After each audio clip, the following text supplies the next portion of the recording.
আর আমিও চাইবো সাবধানে ভালো থাকার, কারণ একটা টেনশন হচ্ছে, কারণ বুঝতেই তো পারছো। গুড মর্নিং এভরিওয়ান, আজ হচ্ছে মঙ্গলবার, সকাল সকাল উঠে পড়েছি। রাতে ঘুমটা বেশ ভালো হয়েছিল, কারণ কালকে এখানে বৃষ্টি হয়েছে না, ওর জন্য।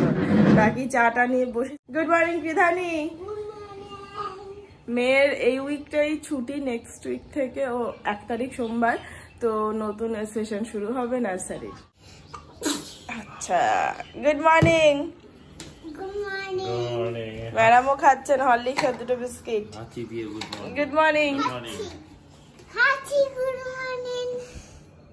সকাল সকাল কিচেনে এক রাউন্ড যুদ্ধ হয়ে গেল। মুদিখানা যেগুলো আনতে হবে সেগুলোকে লিস্ট করে দিলাম, আর কিছু মুদিখানা ঢেলেও নিলাম, তার সাথে বেশ কিছু রান্নাও হলো। আমার ব্রেকফাস্ট ডালিয়া হয়ে গেছে এখানে, আর এখানে একটু ডাল বসাবো, আর এখানে ভাতটা বসিয়েছি, আর একটু নিম বেগুন হয়ে যায়।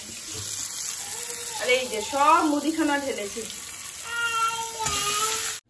স্যারের ভাত রেডি, ভাত, ডাল, নিম বেগুন আর কালকে ছেঁচড়া। আর এখানে করেছি এই যে ডিমের বড়া তুলে ঝোল, সব রান্না হয়ে গেছে। আর কাল না, রবিবার দিনকে নিয়ে এসেছিলাম ট্রেন থেকে, 1 বাস্কেট হয়ে গেছিল এই ছোট্ট ছোট্ট কমলা লেবুগুলো। 20টা দিয়েছিল 50 টাকাতে, 20টা, সাইজে ছোট, বাট খেতে খুব একটা খারাপ না। তো মেয়ের এটাতে করে জুস রেখে দিয়েছি করে, ও পরে খাবে, তবে স্যারকে দিয়ে। আর আমি সকালে একটু ডালিয়াই খেয়ে নিয়েছি, বেঁচে ছিল, ওটা দিয়ে আমার ব্রেকফাস্ট হয়ে গেছে। না বসো, না পরে যাবে। পাপাকে আবার টাটা করে দাও। বাবা এখানে জুতো আছে রে বাবা, জুতোগুলো কি হয়ে গেছে পচা, দেখেছিস? চলো আমরা একটা খাটে রেস্ট নেবো, আসো। টাটা করে দাও, বাই। কি খাচ্ছ তুমি? নিম পাতা।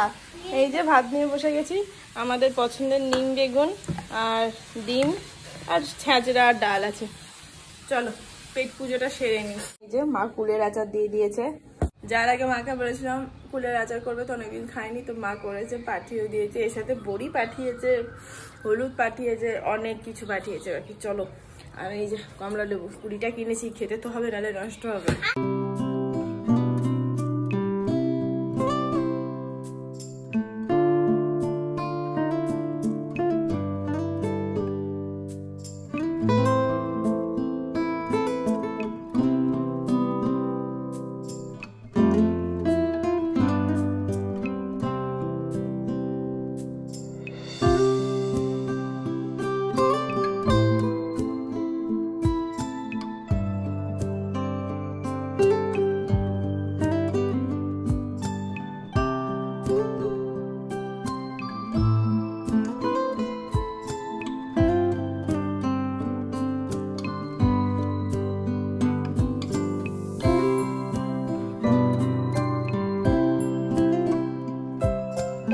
কই কই কই সব কই,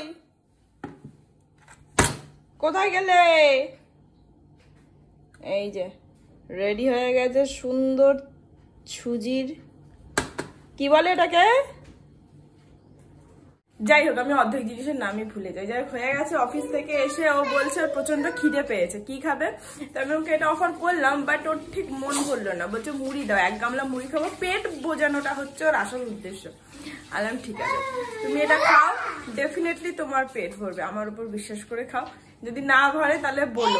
ঠেসে ঠুসে 1 বাটি দিয়েছি, না শুধু ওকে না আমিও নিয়েছি, কারণ আমারও খিদে পেয়েছে। চলো, গুড ইভিনিং। কেমন আছে নানাই? ভালো আছে না? নিজে হাতে খাবে।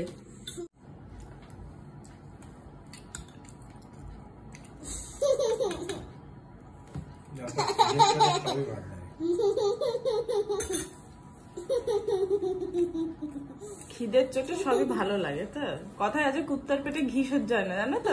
এটাতে আমি ঘি দিয়েছি, এর জন্য তোমার ওই পাতি মুড়ি চেনাচুরটাই ঠিক ছিল। জাস্ট মুড়ি দাও, চেনাচুর দাও, তেল দাও, গামলাটা সামনে দিয়ে দাও। এত কষ্ট করে করে দেওয়ার দরকার ছিল না। মামা কেমন হয়েছে? মা আমার আমার সোনা আমার। তুই বলছিস যে খিদে পেয়েছে মা, যেমন প্রতিদিন হয় সেই রকম হয়েছে। ও বলবে না, ও বলবে না, ও জানে। খাও মা, সোনা আমার, খাও। বাজে মানুষ, দে আমারটা, আমারটা দে।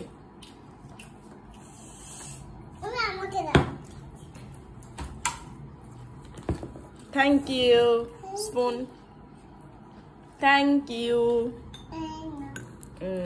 সত্যি খেতে খুব ভালো হয়েছে, দেখতেও সুন্দর হয়েছে।